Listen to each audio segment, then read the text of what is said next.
आप सभी साथियों का YouTube चैनल सैर हैप्पीनेस संस्कृत एजुकेशन में हार्दिक स्वागत एवं अभिनंदन। प्यारे साथियों, हम पढ़ रहे हैं सामाजिक विज्ञान का एक पार्ट है भूगोल। भूगोल पार्ट के अंदर आज हमारा टॉपिक है 13 टॉपिक है परिवहन एवं संचार, जो कक्षा सेकेंडरी बोर्ड से संबंधित महत्वपूर्ण टॉपिक है। और इसमें से आपके कम से कम 1-2 प्रश्न बन सकते हैं कि परिवहन का क्या अर्थ है, संचार का क्या अर्थ है, परिवहन के प्रमुख साधन कौन कौन से हैं, परिवहन में क्या क्या समस्याएं होती है, परिवहन से क्या क्या लाभ होते हैं। अब आप सबसे पहले मैं बताना चाहता हूँ परिवहन और संचार के बारे में। तो हम पढ़ते हैं परिवहन और संचार। तो सबसे पहले मैं बताना चाहता हूँ परिवहन का क्या अर्थ है। परिधन वहन यानी एक स्थान से दूसरे स्थान पर गमन करना। तो पहले तो प्राचीन समय में तो मनुष्य पैदल जाता था, फिर उसके बाद में पशुओं को उन्होंने अपने आवागमन का साधन बनाया था, फिर उसके बाद में उन्होंने 4 पहिया का आविष्कार किया और उसके बाद में इन साधनों के आवागमन के लिए उन्होंने अपने जो मार्ग बनाए, तो उन्हें हम क्या कहते हैं, परिवहन के मार्ग। तो मैं बताना चाहता हूँ कि परिवहन और संचार किसी भी देश की प्रमुख अर्थव्यवस्था के स्तंभ होते हैं और उन्हें यदि किसी देश का परिवहन और संचार या नेटवर्क और हाईवे रोडवेज अच्छा होगा तो उस देश का डेवलपमेंट बहुत अच्छी तरीके से हो सकता है। जैसे विकसित देश अमेरिका के बारे में बताना चाहता हूँ, हाईवेज और फ्लाईओवर्स और जो नेटवर्क है, चाइना के अंदर देखते हैं नेटवर्क के अंदर 5G के संबंधित आगे बढ़ रहा है। तो मैं आपको बताना चाहता हूँ कि वास्तव में परिवहन की क्यों आवश्यकता हुई कि माल को एक स्थान से दूसरे स्थान पर ले जाने के लिए, मनुष्य को एक स्थान से दूसरे स्थान पर जाने के लिए परिवहन की आवश्यकता हुई है। तो अब हम संचार और परिवहन में परिवहन के बारे में पढ़ेंगे। तो 1991 की जो एक योजना आई थी विश्व स्तर पर, उसको कहते हैं उदारीकरण। तो विश्व उदारीकरण कहते थे यानी एक देश दूसरे देश के साथ खुला व्यापार कर सकता है।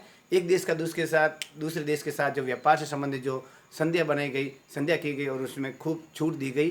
तो इस प्रकार ये 1991 के बाद में परिवहन की आवश्यकता बहुत ज़्यादा हो गई, क्योंकि एक देश दूसरे देश को माल बेचने के लिए भी जाना पड़ता था।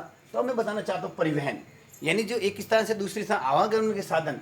तो परीक्षा प्रश्न बन सकता है परिवहन के कितने क्षेत्र हैं। तो परिवहन के 3 स्तर, जल और वायु। स्थल के अंतर्गत कौन कौन से परिवहन आते हैं? सड़क परिवहन, रेल परिवहन और पाइपलाइन परिवहन। ये आज आपको नया कॉन्सेप्ट लगेगा, लेकिन ये भी हमारे स्थल परिवहन के अंतर्गत आता है। जब इसको डिटेल में पढ़ेंगे तो उसमें मैं आपको बताना चाहूँगा।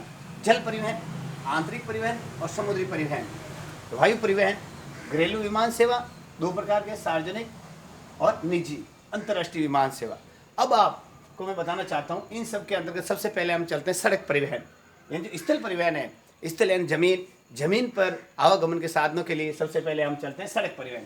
तो सड़क परिवहन के अंतर्गत मैं आपको बनाना चाहता हूँ, महत्वपूर्ण आंकड़े हैं, आपको भी लिखना है। यानी जो सड़क है हमारे जो पूरे देश का है, 65% माल परिवहन सड़क परिवहन के द्वारा होता है और यात्रियों का आवागमन 80% होता है, वो सड़क परिवहन के द्वारा ही संचालित होता है। अब मैं आपको महत्वपूर्ण आंकड़ा बता रहा हूँ कि 2015 तक भारत में कुल सड़क का कितना एरिया था? 54,72,000 किलोमीटर एरिया में सड़कें बनी हुई थी और ये दुनिया का सबसे दूसरा बड़ा नेटवर्क है सड़क परिवहन का। अब मैं आपको बताना चाहता हूँ स्वर्ण में चतुर्भुज योजना, GQ, गोल्डन क्वाड्रिलेटर क्या है? कि गोल्डन क्वाड्रिलेटर है जो अटल सरकार ने अपने कार्यकाल में 2001 में national highway authority of India व नेशनल हाईवे डेवलपमेंट प्रोग्राम के तहत सबसे बड़ी राजमार्ग योजना बनाई थी और ये 13 राज्यों में होकर गुजरती है। और इसका निर्माण क्या मुख्य उद्देश्य क्या है? कि राष्ट्रीय राजमार्गों का गठन करना। अब ये स्वर्णिम चतुर्भुज योजना कितने किलोमीटर है? 5,846 किलोमीटर। ये चतुर्भुज यानी जैसे ऐसे बनाता हूँ आपको, जैसे इस तरह चतुर्भुज होता है, इसे क्वाड्रिलेटर कहते हैं। तो ये कैसे बनाया है कि जब हम देखते हैं, मैं आपको बताना चाहता हूँ थोड़ा सा आपके हिंट में, देखो थोड़ा सा हिंट में आपके भी समझ में आ जाएगा। ये ऐसे, ठीक है ना? तो अब देखो, ये दिल्ली से लेके कोलकाता, कोलकाता से लेके चेन्नई और चेन्नई से लेके मुंबई, इस तरीके से जो ये मुंबई, इस तरीके से आपको मैं बताना चाहता हूँ कि जो ये बनाया है गोल्डन क्वाड्रिलेटर, यानी इसका मुख्य उद्देश्य है भारत के अंदर राष्ट्रीय राजमार्गों का विकास करना। ये स्वर्णमय चतुर्भुज योजना से संबंधित आता है। अब आपके एक महत्वपूर्ण नया और जुड़ गया है, स्वर्णमय चतुर्भुज महाराज योजना। ध्यान रखना, क्या बताया मैंने? स्वर्णमय चतुर्भुज महाराज मार्ग योजना क्या है? आपके 2 नंबर का सवाल बन सकता है। तो ये भी वही है कि दिल्ली, कोलकाता, मुंबई, चेन्नई और मुंबई, तो चारों जो अपन के महानगर है, इन चारों महानगरों को जोड़ने वाली स्वर्णमय चतुर्भुज महाराज योजना होती है। ये 6 लेन की होगी, जैसे हमने पहले बताया 2 लेन, 4 लेन और 6 लेन। तो 6 लेन के अंदर होता है मतलब 6 लेन है, 3 आने की और 3 जाने की होती है। तो ये 6 लेन परियोजना है, national highway authority of India के अधिकार क्षेत्र में ये आता है। तो इसके अंदर क्या 13 राज्यों में होकर ये पूरा जो महाराज मार्ग है संचालित होता है। इसमें 2 गलियारे बनेंगे। अब देखो आपको 2 गलियारे बता रहा हूँ मैं आपको, उत्तर दक्षिण और पश्चिम पूर्व। उत्तर दक्षिण हमेशा नक्शा आप पढ़ो तो नॉर्थ हमेशा ऊपर रहता है, यानी उत्तर साउथ, और इधर जो सूरज उगता है ईस्ट और इधर वेस्ट। तो इन्होंने 2 बनाए, उत्तर दक्षिण, श्रीनगर से लेकर कन्याकुमारी तक, श्रीनगर से लेकर के कन्याकुमारी तक, और यानी श्रीनगर गंगा अपन के जम्मू कश्मीर में और कन्याकुमारी तमिलनाडु के अंदर। इस प्रकार से ऊपर से दक्षिण तक, उत्तर से दक्षिण, और दूसरा पश्चिम से पूर्व यानी पोरबंदर, पोरबंदर से लेकर के सिल्वर। आया समझ में?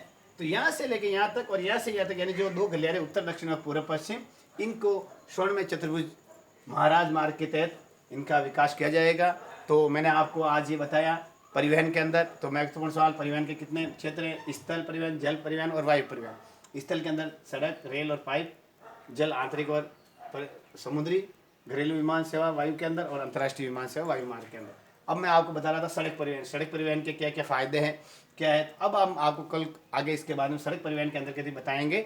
राष्ट्रीय राजमार्ग, ये राजमार्ग कौन कौन से हैं? राष्ट्रीय राजमार्ग, राज्य राजमार्ग, जिला राजमार्ग, स्थानीय राजमार्ग, स्थानीय मार्ग, इनके बारे में अपन अगले टॉपिक में चर्चा करेंगे। प्यारे विद्यार्थियों, आपके लिए सेकेंडरी बोर्ड की परीक्षाएं शुरू होने का टाइम टेबल आ गया है, तो आप ज़्यादा से ज़्यादा मन लगाकर पढ़ें। नमस्कार।